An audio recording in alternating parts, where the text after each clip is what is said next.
I couldn't speak when my mother-in-law announced, quote, 0. The words landed like a slap across the Thanksgiving dinner table. Constance Whitmore set down her wine glass with deliberate precision, her diamond rings catching the chandelier light as she looked directly at me. Around us, conversation died. My wife Lily's hand froze halfway to her mouth, fork suspended in air. Her father Jeffrey cleared his throat uncomfortably. Her sister Veronica smirked into her napkin. "Excuse me?" I finally managed, my voice barely audible over the blood rushing in my ears. Constance smiled, the expression sharp and calculating. "I've hired a private investigator to look into your background, James. I think it's time we all knew the truth about who you really are." Lily's chair scraped back as she stood. Quote. But Constance kept her eyes fixed on me, watching for my reaction with the focus of a hawk spotting prey. She'd been waiting for this moment, planning it. The public announcement wasn't coincidence, it was strategy. Maximum pressure, maximum humiliation. I'd known from the moment I'd met Constance Whitmore 3 years ago that she despised me. I was the wrong class, wrong background, wrong everything for her daughter. Lily and I had met at a hospital fundraiser where I'd been working as a caterer, moving through the crowd with trays of champagne and canapes while she'd been there as a board member. She'd dropped her phone, I'd picked it up, and somehow we'd ended up talking for 20 minutes about her work with pediatric cancer patients. She'd given me her number. Her mother had never forgiven me for being the help who dared to date above his station. "This is insane," Lily said, her voice rising. "You hired someone to investigate my husband? Your son-in-law? What is wrong with you?" Constance finally broke her stare to address her daughter. "What's wrong with me is that I care about this family's reputation and security. James appeared out of nowhere with a conveniently vague past, swept you off your feet, and married you within a year. I have a responsibility to make sure we're not being taken advantage of." Jeffrey shifted in his seat, looking uncomfortable but saying nothing. Typical. Constance ran this family with an iron fist, and he'd long ago learned not to challenge her. I said, forcing my voice steady. Constance's smile widened. "Nothing mysterious? Really? Because according to the investigator I hired, James Thornton didn't exist before 15 years ago. No birth certificate, no school records, no medical records before age 20. It's as if you simply appeared out of thin air. Care to explain that?" The room went silent again. Lily turned to look at me, confusion and the first hints of doubt in her eyes. I felt my carefully constructed life beginning to crack. "I can explain," I said, though my throat felt tight. "But not here. Not like this." "Oh, I think here and now is perfect," Constance said, settling back in her chair with the satisfaction of someone who just landed a killing blow. Quote, 13. Veronica was openly grinning now, delighted by the chaos. She'd always resented Lily's kindness, her sister's genuine goodness, making her own shallow cruelty stand in sharp relief. Seeing Lily's marriage implode was probably the best Thanksgiving gift she could have imagined. Lily's hand found mine under the table, squeezing tight. That simple gesture decided it for me. I wouldn't let Constance do this, wouldn't let her destroy what Lily and I had built with her manipulation and suspicion. "You want the truth?" I said, meeting Constance's eyes directly. Quote, 15. The silence that followed was absolute. Lily's hand tightened around mine. Jeffrey leaned forward, suddenly interested. Veronica's grin had vanished, replaced by shock. And Constance's face had gone pale. "You're saying your father was a criminal?" Lily asked quietly. "He ran an illegal gambling and loan shark operation that destroyed lives," I said. "When I was 19, I found out what he really did. I found out people had died because of him. Suicide, murder, people who couldn't pay their debts. I went to the FBI. I wore a wire. I testified. And then I disappeared." I stood up, suddenly unable to sit still. "I didn't tell you because I was ashamed. Because I spent the first 20 years of my life thinking my father was just a businessman, that the money we had was legitimate, that the people who came to our house were business associates. Finding out the truth destroyed me. Testifying against him made me a pariah in my own family. My mother stopped speaking to me. My siblings, I had 2 brothers, they threatened me at the courthouse. The FBI said if I didn't go into witness protection, I'd probably be dead within a month. So I became someone else. I built a new life from nothing. And I never told anyone because that's the whole point of witness protection. You don't tell anyone. Lily was crying now, tears streaming down her face, but I couldn't tell if they were from anger or sympathy or both. She whispered. I said, honestly.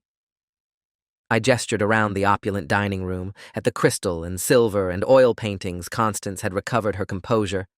Though her face was still pale, she said, I said. Jeffrey spoke for the first time. I said. Quote 30. Jeffrey pulled out his phone and started typing. Veronica did the same. Constance sat very still, watching me with an expression I couldn't quite read. Calculation, maybe, or concern. After a moment, Jeffrey looked up. It's true. The case exists. Joseph Webb was sentenced to 30 years in federal prison for racketeering, loan sharking, and conspiracy to commit murder. His son... He paused, looking at me. Marcus Webb, age 19, was the primary witness for the prosecution. The article says he entered witness protection after threats were made against his life. Lily was still crying, but she stood and wrapped her arms around me. Why didn't you trust me? She asked against my chest. Why didn't you tell me? Because I was a coward, I said. Because I thought if you knew the truth, you'd see me as Marcus Webb, the criminal's son, instead of James Thornton, the man you fell in love with. I'm sorry. I should have told you. I should have trusted you to understand. Constance stood abruptly, her chair scraping against the floor. This changes nothing. If anything, it makes things worse. You're not just someone with a questionable background. You're someone living under a false identity with connections to organized crime. You've put my daughter in danger. No, I said firmly. I've been extremely careful. I followed every protocol the marshals gave me. I check in with them regularly. I monitor any signs that my old life has caught up with me. I would never put Lily in danger. Never. You should have told us before you married her, Constance said coldly. We had a right to know. You had no right to know, I shot back, my anger finally breaking through.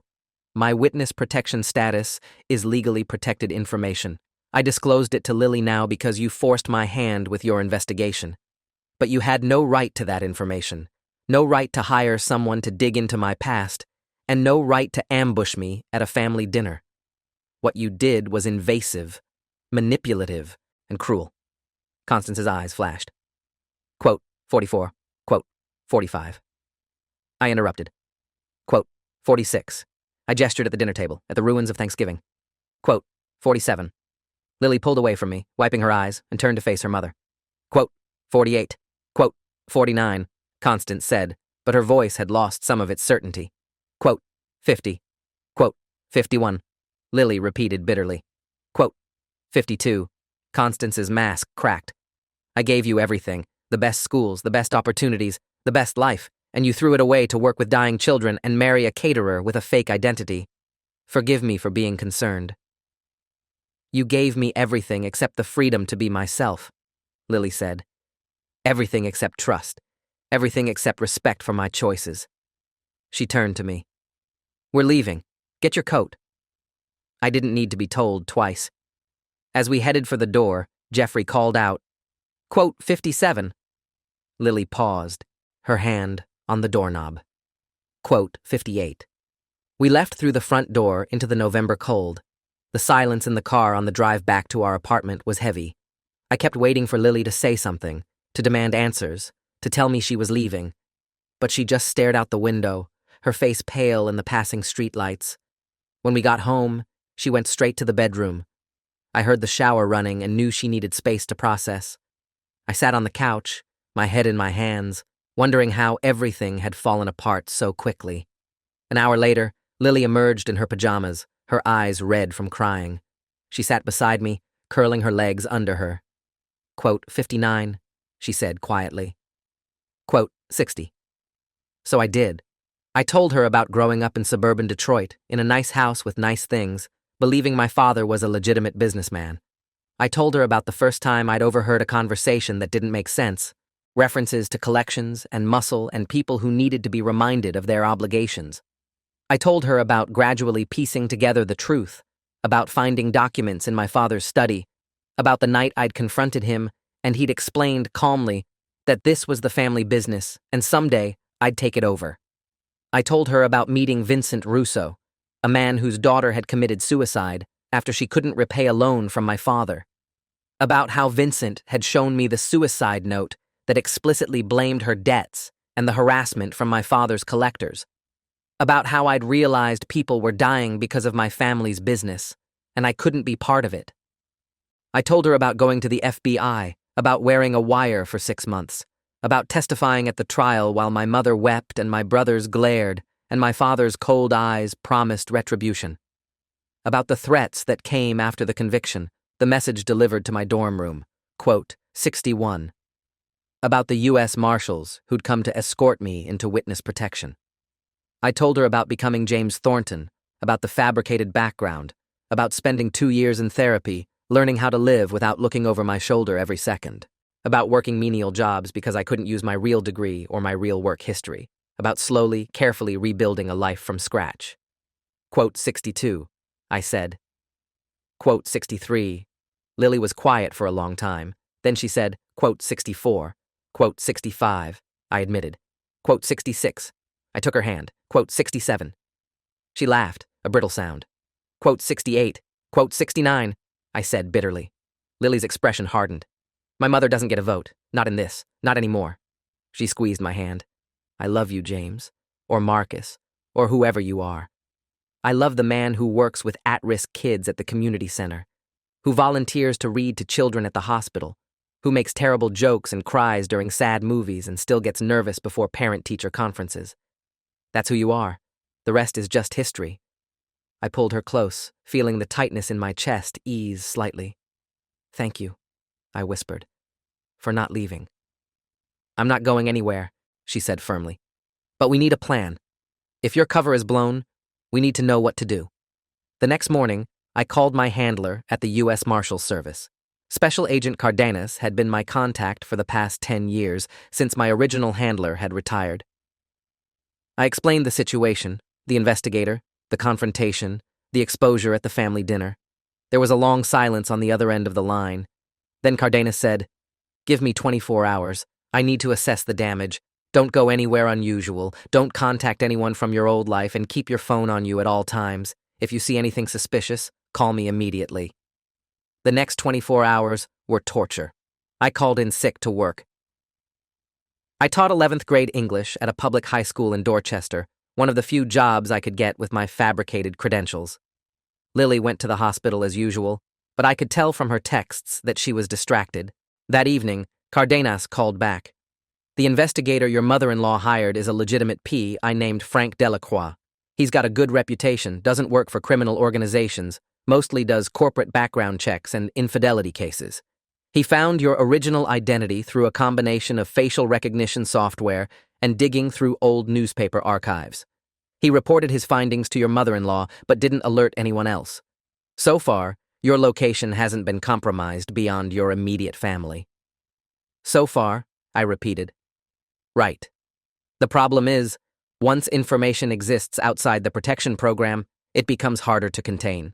Your mother-in-law knows, her husband knows, her daughter knows, her other daughter knows. That's 4 people, plus the investigator, who could accidentally or deliberately expose you. We need to assess whether you need to relocate." The thought of relocating, of leaving Lily, of starting over again with yet another identity, made me feel sick. "How long do I have to decide?" "A week," Cardenas said. "I'll have a full risk assessment by then.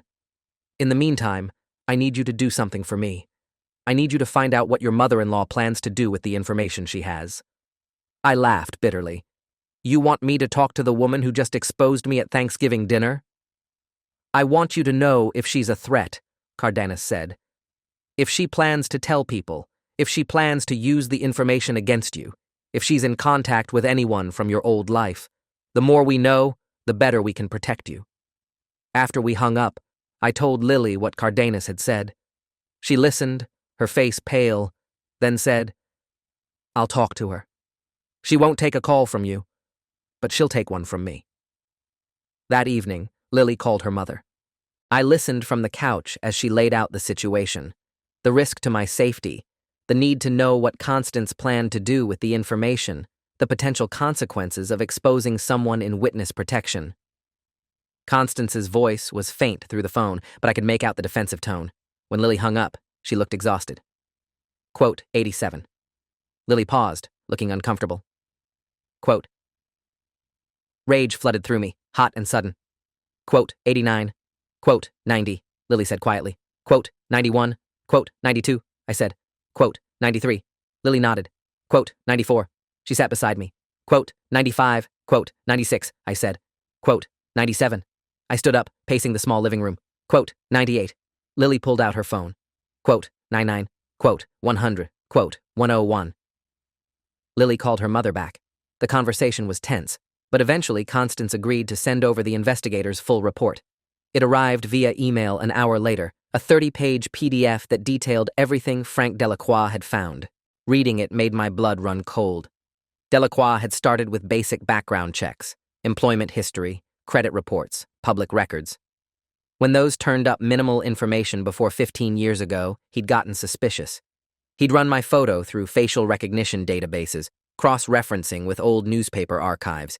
He'd found a photograph of Marcus Webb from the trial, standing outside the courthouse at 19 years old. The photo quality was poor, but facial recognition software had flagged it as a potential match. From there, he'd dug into court records, finding the sealed files from the trial. He'd used a contact, a court clerk with access to sealed records, to get information about my testimony.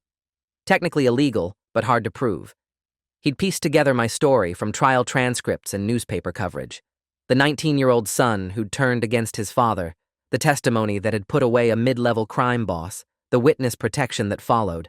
The report concluded that James Thornton was almost certainly Marcus Webb, living under an assumed identity. It noted that I'd married Lily Whitmore, connected to the prominent Whitmore family of Boston, and suggested that my motivation might be financial. It recommended continued monitoring to ensure I wasn't a threat to the family's security or finances. The report was thorough, professional, and devastating. It proved that with enough resources and determination, witness protection could be circumvented. And if Delacroix could find me, others could too. I called Cardenas immediately. The investigator used facial recognition and accessed sealed court records through a corrupt court clerk. That's the security breach. Someone with access to sealed files is selling information. Cardenas swore. Send me the report, all of it. We'll track down the leak and shut it down. But James, this changes the risk assessment. If sealed files are being accessed, you're potentially exposed to anyone willing to pay for the information. We need to seriously consider relocation. The word hung in the air like a death sentence. Relocation meant leaving Boston, leaving my job, leaving everything Lily and I had built. It meant another new identity, another fabricated past. And it might mean leaving Lily behind if she couldn't or wouldn't come. That night, Lily and I had the hardest conversation of our marriage. We sat at the kitchen table, the investigator's report between us, and talked about worst-case scenarios. Lily said firmly. She interrupted. Quote, 108. Quote, 109. Lily's eyes filled with tears, but her voice stayed steady. I know, and it would destroy me to leave my patients. But James, you're my husband. You're my family. Everything else is secondary. I can't ask you to do that, I said. You're not asking. I'm choosing. But James, there has to be another option. Can't the marshals protect you here? Can't they just strengthen your security instead of making you relocate? I don't know, I admitted. It depends on the risk assessment. But even with strengthened security, if there's a leak in the court system, if sealed files are being accessed, the risk might be too high. We sat in silence. Finally, Lily said, what if we went to the press? What if we exposed the security breach publicly? Then the marshals would have to fix it. They couldn't ignore it if it was a national news story. I stared at her. That would expose me even more. My face would be everywhere. My story would be public. Anyone looking for me would find me easily. But it would also force the marshals to fix the breach, she argued. And it would create public accountability. The people who want to hurt you, they'd have to deal with the fact that you're a known witness, protected by the government, with public attention on your case. Killing you would bring more attention, not less. It might actually make you safer. The logic was twisted, but it made a certain sense. Witness protection worked when witnesses stayed hidden. But if hiding was no longer possible, maybe visibility was the next best option. "I need to talk to Cardenas," I said. The next morning, I laid out Lily's idea. Cardenas was silent for a long moment, then said, quote, 120, quote, 121, quote, 122. 3 days later, Cardenas called back. Quote, 123, quote, 124, quote, 125.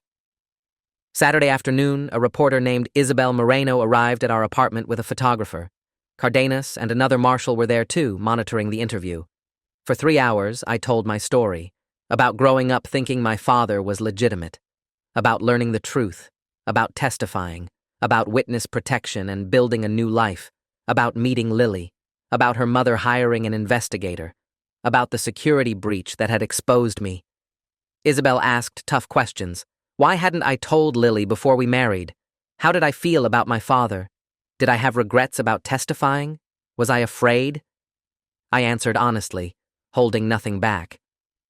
When she asked about Constance Whitmore's role, I was blunt. Quote, 126, quote, the story ran Monday morning on the front page of the Globe. Quote, 127, quote, it included my photo, both as Marcus Webb and James Thornton, and detailed everything. By noon, it had been picked up by national outlets. By evening, I was trending on social media. The response was overwhelming. People called me brave for testifying. They criticized the Marshal's Service for the security breach. They called for investigations into who'd accessed the sealed records. And they were furious with Constance Whitmore for hiring an investigator who'd endangered a federal witness. Constance's phone number and address were posted online by doxers within hours. She started receiving death threats. Her husband's law firm issued a statement distancing themselves from her actions. Lily received hundreds of messages, some supportive, some accusatory, all intrusive. Our apartment building was surrounded by reporters. Marshals had to escort us in and out. It was chaos, but it was also effective.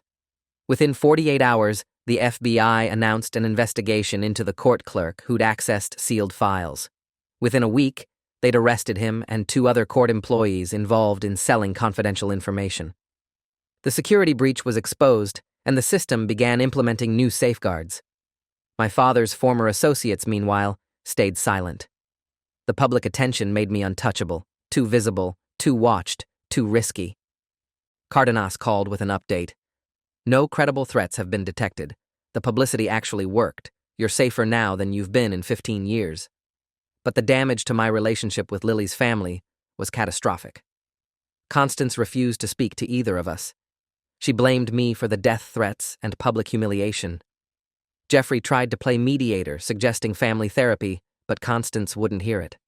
Veronica took her mother's side, posting on social media that I'd manipulated Lily and destroyed their family. Only Lily's elderly grandmother, Beatrice, reached out with support.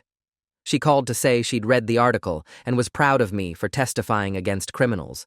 That real courage meant doing the right thing, even when it cost you everything.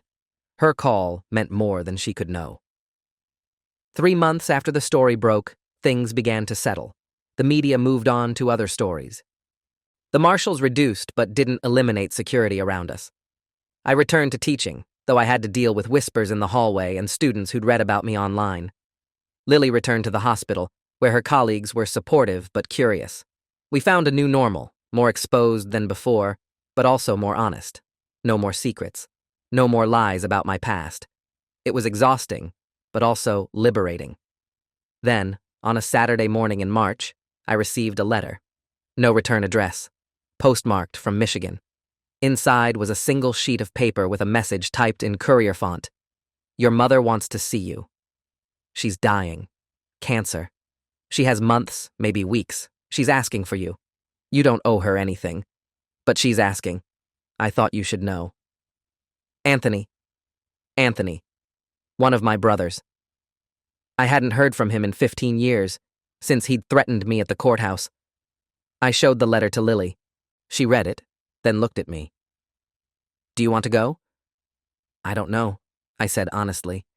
She disowned me. She testified as a character witness for my father at his trial. She called me a traitor in open court. Why would I go see her now? Because she's dying, Lily said quietly. Because you might regret it if you don't. Because sometimes we do things not because people deserve them, but because we need to, for ourselves. I called Cardenas. Is it safe for me to go to Michigan? With security, yes. You'd be with marshals the whole time. No one could get to you. But James, are you sure you want to do this? Your mother made her choice 15 years ago. I know, I said. But Lily's right. I need to see her, not for her, for me, so I can close that door without regrets. A week later, Lily and I flew to Detroit with 2 marshals. We drove to the hospice facility where my mother was staying. The nurses looked at me with recognition. My face had been in the news, my story told and retold. They led us to a room at the end of the hall. My mother was skeletal, eaten away by cancer, her skin yellow and paper thin. She'd been a beautiful woman once. Now she looked ancient, destroyed by disease and grief. Her eyes opened when we entered. It took her a moment to focus, but when she did, tears started flowing. Quote, 4-1. She whispered. Quote, 42-2. I sat beside the bed. Lily stayed near the door, giving us space but staying close. Quote, 143. Quote, 1044. Her voice was weak, each word an effort. Quote, 145. Quote, 46, I said. Quote, 147. Quote, 148, she said. Quote, 149. The tears came harder now. Quote, 150. I felt my own tears starting. Quote, 151. Quote, 152, she said simply. Quote, 153. She reached for my hand, her grip weak. Quote, 154. Quote, 155. Quote, 156. We sat in silence. Finally, I said, quote, 157, quote. The words surprised me even as I said them, but they were true. She'd failed me. But she'd also been a victim in her own way, trapped by loyalty and fear and misplaced love. She squeezed my hand weakly. Quote, 158, she whispered. Quote, 159. I stayed for 2 hours talking about nothing and everything. She asked about my life, about teaching, about Lily. She apologized again and again until I told her to stop, that I'd heard her, that I forgave her. When we finally left, she was sleeping. She died 3 days later. I flew back for the funeral.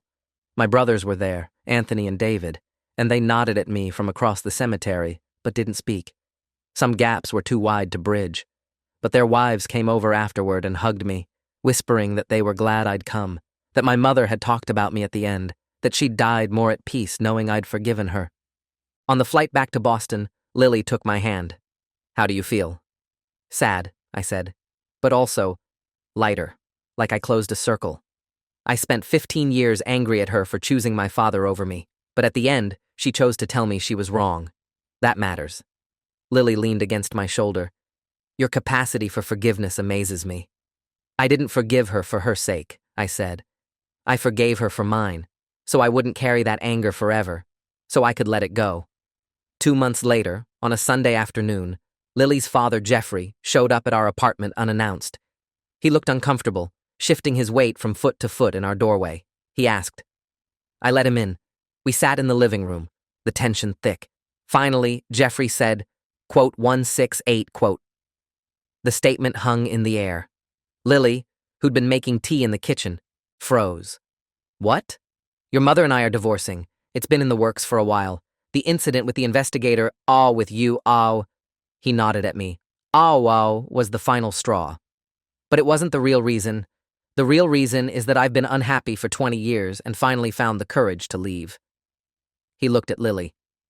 I'm sorry I didn't defend you that night at Thanksgiving. I'm sorry I let your mother treat James the way she did. I've spent our entire marriage letting her make decisions, control things, run our lives. I told myself it was easier that way. But it wasn't easier. It was cowardice. And I'm done being a coward. Lily sat beside him. Dad, are you okay? I'm better than I've been in years, he said. Your mother is furious. Of course. She's threatening to take everything in the divorce. But I don't care about the house or the money. I care about having some self-respect for once. About living the rest of my life according to my own principles instead of hers. He turned to me. I owe you an apology, James. Your mother-in-law was wrong to investigate you. She was wrong to expose you the way she did, and I was wrong to sit there and let it happen. I should have stood up for you. I should have stood up for my daughter.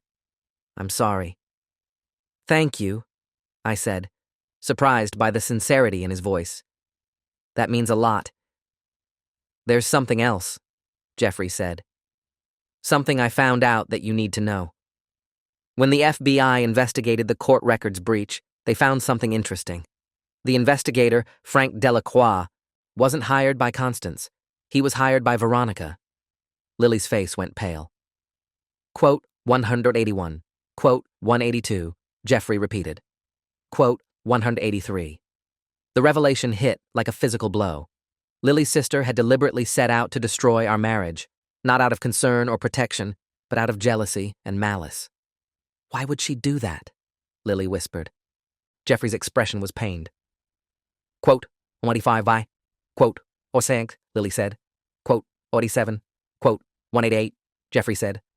Quote 189, rage flooded through me, hot and pure. Quote 90. Quote 191, Jeffrey said. Quote 192. Lily was crying now, angry tears streaming down her face. Quote 193.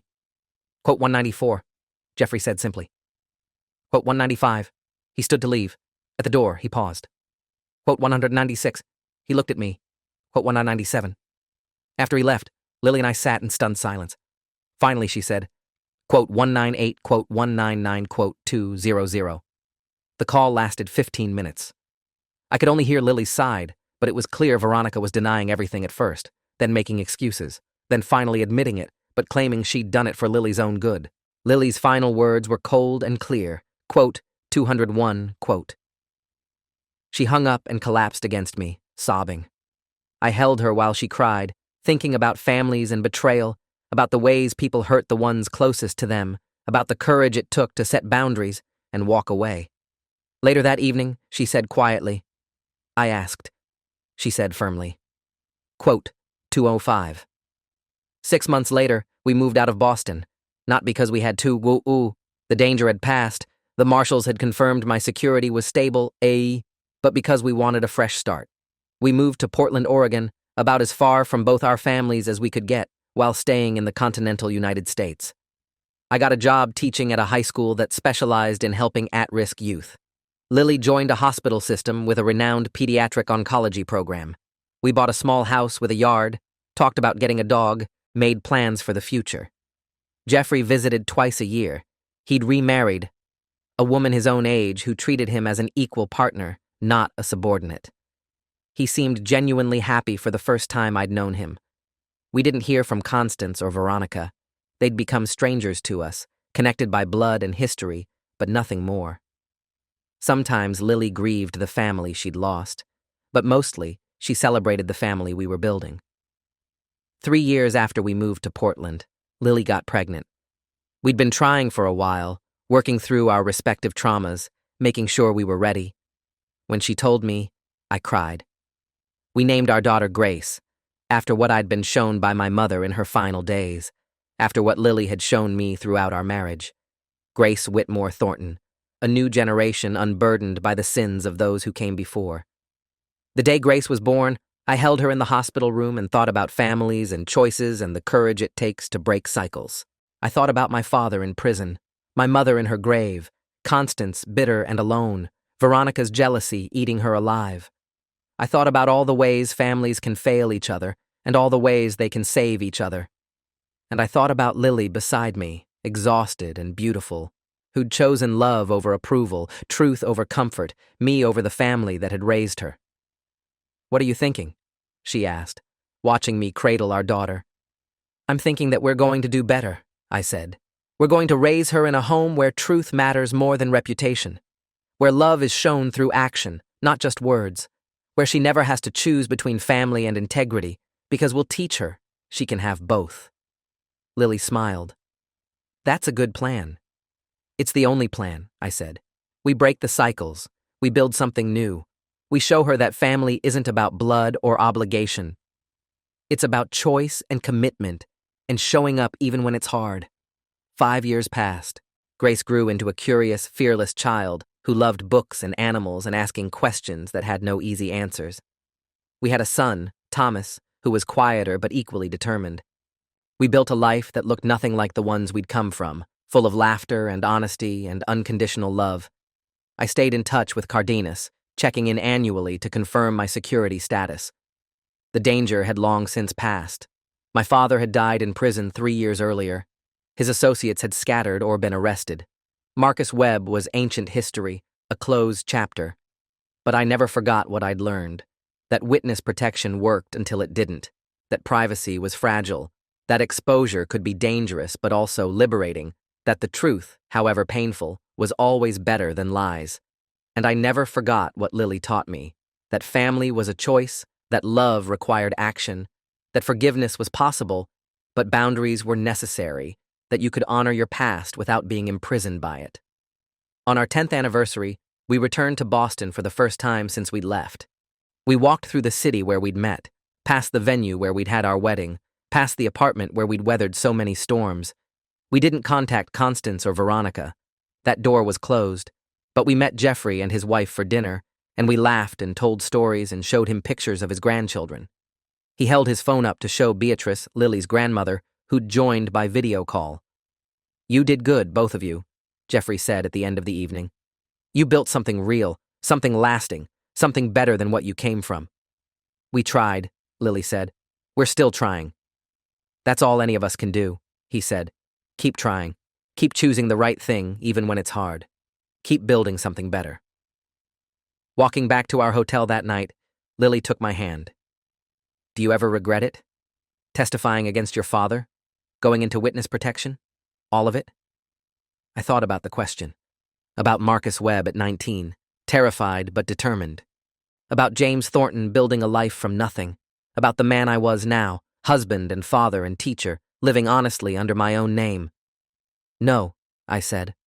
"I don't regret it. It cost me almost everything, but it gave me something more important. Integrity. The knowledge that when it mattered most, I did the right thing. And that led me to you, to our kids, to this life. So no. No regrets." She leaned against me as we walked. "Good, because I don't regret it either. Any of it. Not meeting you, not marrying you, not standing by you when my mother tried to tear us apart. You were worth all of it." "We were worth it," I corrected. "Not just me. Us. What we built together." "Yes," she agreed. "What we built together." And that, in the end, was the real victory. Not surviving the investigation or the exposure or the betrayal. Not defeating Constance or escaping danger or closing circles with dying parents. The victory was building something new from the ruins of what had come before. Building a family based on truth, a marriage based on choice, a life based on integrity. That was justice. That was love. That was enough. 10 years later, when Grace was 15 and asked me about my father, I told her the truth. All of it. About the criminal empire, the testimony, the witness protection, the investigator, the exposure. About the choices I'd made and the consequences that followed. She listened carefully, then asked, quote, 226. I thought about it. About the 19-year-old I'd been, standing at a crossroads. About everything I'd lost and everything I'd gained.